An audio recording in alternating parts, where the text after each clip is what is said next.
El candidato presidencial Gustavo Petro destapó sus cartas en Noticias Caracol. En entrevista con nuestro director Juan Roberto Vargas, habló de su proyecto político. Aseguró que no tiene ningún impedimento para postular su nombre a la presidencia de la República. Petro también le respondió a sus críticos que lo asocian con el llamado castrochavismo. Aquí la primera parte de la entrevista. Doctor Petro, esta semana hubo noticia en torno no solamente a su campaña, a su aspiración presidencial, sino a su situación.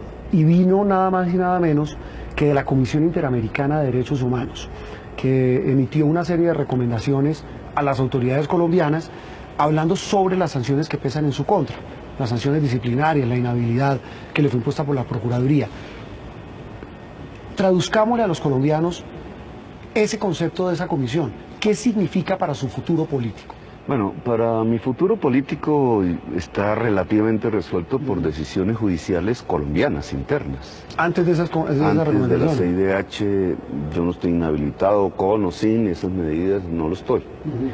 No lo estoy porque la sanción del procurador fue suspendida por el magistrado Arenas en el Consejo de Estado. Y la sanción la destitución. La destitución e inhabilidad por 15 años. Y la del Contralor, que son multas impagables, por la trapisonda que hizo de usar una ley que es para el Poder Judicial, que es la acción de repetición judicial, y que era lo que le daba esas multas tan altas, pero que no es de su competencia, entonces también se cayó la decisión, fue suspendida por el Tribunal Administrativo de Cundinamarca. Entonces, digamos, lo importante de la decisión de la CIDH es que en sus recomendaciones al gobierno, que el gobierno tiene que contestar en 2 meses, y ahí vuelvo a actuar. ¿Qué va a hacer usted? Dependiendo de su respuesta. ¿Qué es lo que sucede?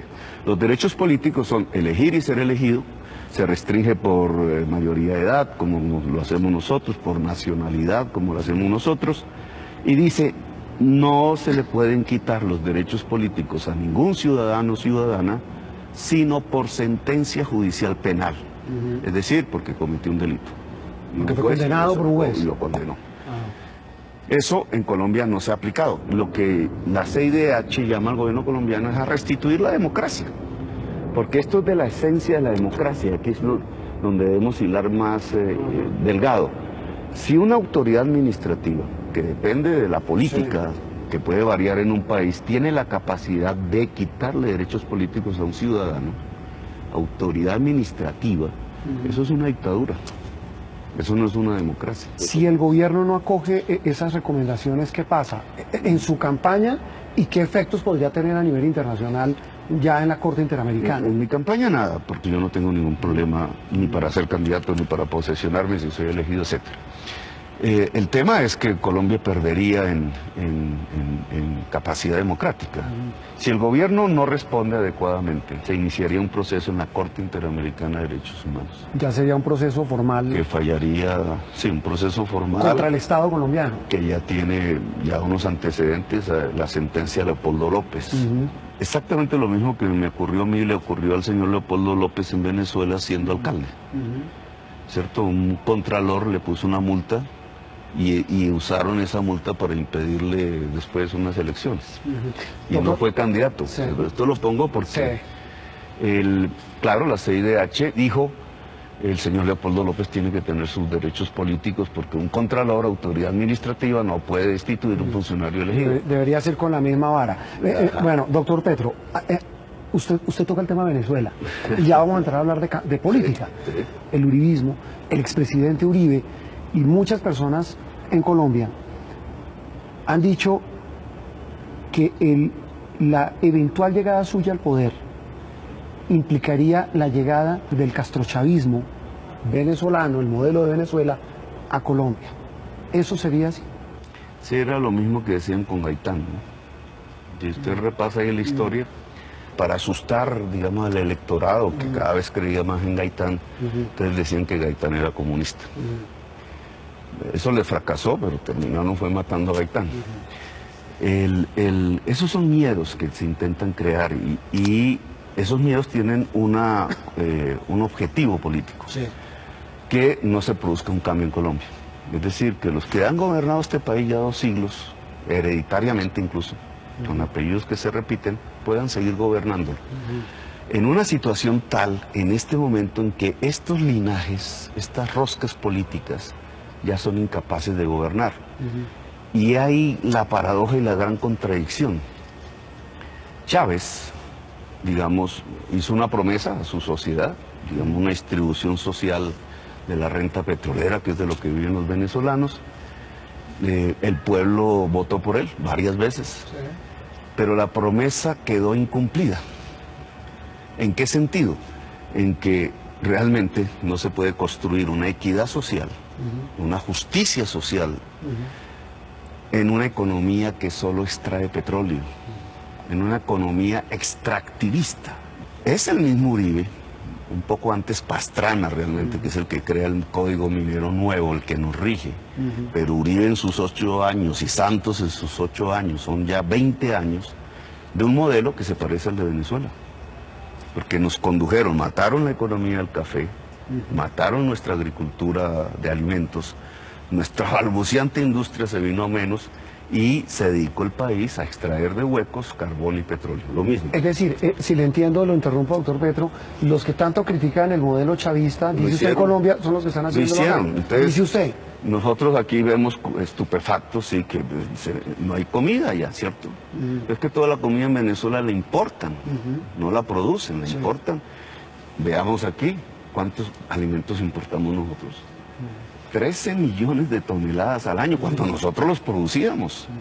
Toda la política económica colombiana consistió en los últimos 20 años en destruir agriculturas, destruir industrias y amarrarnos al dinero fácil, que ya no es el de la cocaína, porque también está ahí, ilegal, sino al dinero fácil del carbón y el petróleo.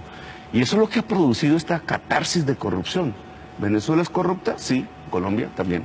¿Por qué? Porque el dinero fácil, tener economías que simplemente son rentistas, que sacan riquezas del mundo porque tenemos algo debajo de la tierra que no produjimos nosotros con nuestro cerebro ni con nuestro esfuerzo, y ganar de eso lo que genera son pillajes, pillajes que se pueden volver armados, ¿cierto? Entonces, el tema venezolano, ¿es un fracaso? Es un fracaso. ¿Qué propone usted? ¿Yo qué estoy proponiendo? Salirnos de la economía petrolera y carbonera en una transición, porque eso no se hace de la noche a la mañana. ¿Hacia qué? Una nueva economía. Implica energías limpias, por obvia razón, cero carbón, cero petróleo, separarse de esas economías. Por eso la demanda del carbón se desplomó, por eso quienes apuestan a seguir manteniendo este país con el carbón y el petróleo lo invitan al suicidio, se desploma. Entonces nosotros tenemos que crear unas energías limpias. ¿Las tenemos? Sí, mejor que ningún otro país. El agua, que ya lo usamos, el sol. Esas son las energías limpias. Distintas del petróleo. Bueno, esas energías limpias, cuando se producen en el hogar, y este es el gran cambio fundamental, ya no son grandes empresas, usted cambia este techo que tenemos aquí lo invito, lo sugerimos aquí al canal, por paneles solares, usted produce aquí una energía eléctrica, ¿cierto? Con esas tecnologías le disminuye su factura, la que paga la empresa. Eso pasa en cualquier hogar. Disminuye el costo de la energía eléctrica. Si usted liga generación de energía eléctrica en el hogar con los nuevos modos de comunicación, redes, todo esto, y saberes, entonces el tema de la educación se nos volvió crucial. Usted puede lograr que millones de emprendedores y emprendedoras, sobre todo mujeres y jóvenes, aparezcan en el mercado nacional generando puestos de trabajo. ¿Cómo? Pues vamos a poner un ejemplo. Un cafetero con su finquita pequeña, cambia su tejado, empieza a generar energía eléctrica, el Estado tiene que ayudarle, empieza a electrificar sus procesos de movilidad, etcétera, y tiene red, ¿cierto? Porque el mismo cable de energía eléctrica le trae las redes, todas las comunicacionales. Se asocia, y esta palabra es clave, se asocia con sus demás productores vecinos, etcétera. La región empieza a producir cero carbono, dejar de utilizar carbón y petróleo en cualquier proceso productivo. Y a través de las redes empiezan a vender sus productos cero carbono, no a la Federación de Cafeteros, al intermediario, a la cadena de intermediarios, a Nestlé, no, a los consumidores en el mundo, que cada vez son más, que quieren comprar productos cero carbono porque quieren salvar la vida de la planeta. La nueva economía, al utilizar redes, cerebro equilibrios con la naturaleza a través de las energías limpias, trabajo en equipo, demanda una educación que debe tener y fundamentarse en el amor al saber, el amor a la naturaleza, el amor al trabajo en equipo. Es decir, debe educar en el trabajo en equipo, que es una de las grandes falencias de la sociedad colombiana. Otra de las frases que se oyen sobre usted, y se lo digo directamente, doctor Gustavo, y es que muchos empresarios dicen, si Petro sube al poder, acaba con la empresa privada, como pasó en Venezuela. En el empresariado hay una diversidad. Hay un empresariado que se lleva sus capitales a los paraísos fiscales y no paga impuestos. En Colombia humana no se podrá transferir a paraísos fiscales.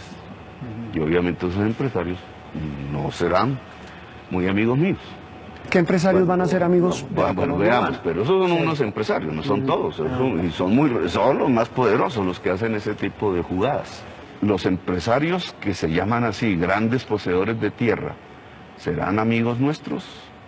¿No? Quizás buscarán mantener esa posesión improductiva de la tierra, pero millones que quisieran ser empresarios, campesinos que quisieran volverse granjeros, es decir, tener para vivir dignamente, vivir, que eso también es una concepción empresarial, estarían con nosotros. En esa nueva economía, muchísimos, yo te digo, millones de empresarios y sobre todo empresarias y empresarios juveniles van a aparecer o van a crecer, van a querer este gobierno, pero otros, y sobre todo otros, no otras, que han vivido de privilegios rentísticos, eludiendo impuestos, sacando la plata a los paraísos fiscales, acaparando tierras sin producir, viviendo del pillaje del Estado, de las cosas públicas, pues esos no van a estar contentos porque la reforma les va a quitar ese tipo de privilegio, permitiendo una economía productiva,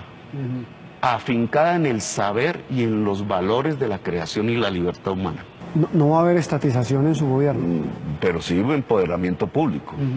Y público no es solamente estatal, ¿cierto? Lo público tiene que ser valioso, respetado, sagrado, porque es la caja común de toda la sociedad colombiana. Doctor Gustavo Petro, ¿usted está detrás de la revocatoria del alcalde Peñalosa? Es una decisión ciudadana.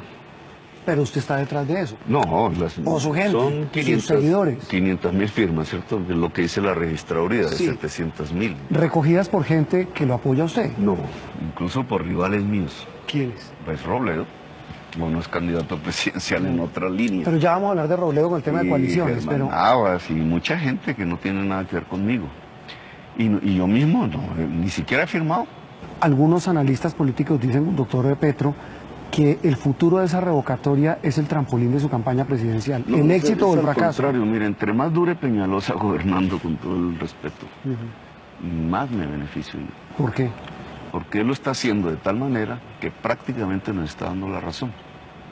¿Cómo? O sea, paradójicamente, lo que ha generado es una reacción ciudadana, incluso mucho más amplia que la que me apoyó a mí en su momento, que empieza a valorar, por la negativa, digamos, comparando, empieza a valorar lo que hicimos. Empieza a darse cuenta de la importancia de los jardines infantiles, Cuando cierran los jardines infantiles nocturnos, la gente se da cuenta. O sea, sí es un trampolín para su campaña presidencial, el éxito o el futuro de la permanencia de él. En diálogo con nuestro director Juan Roberto Vargas, el exalcalde de Bogotá y aspirante presidencial Gustavo Petro se ratificó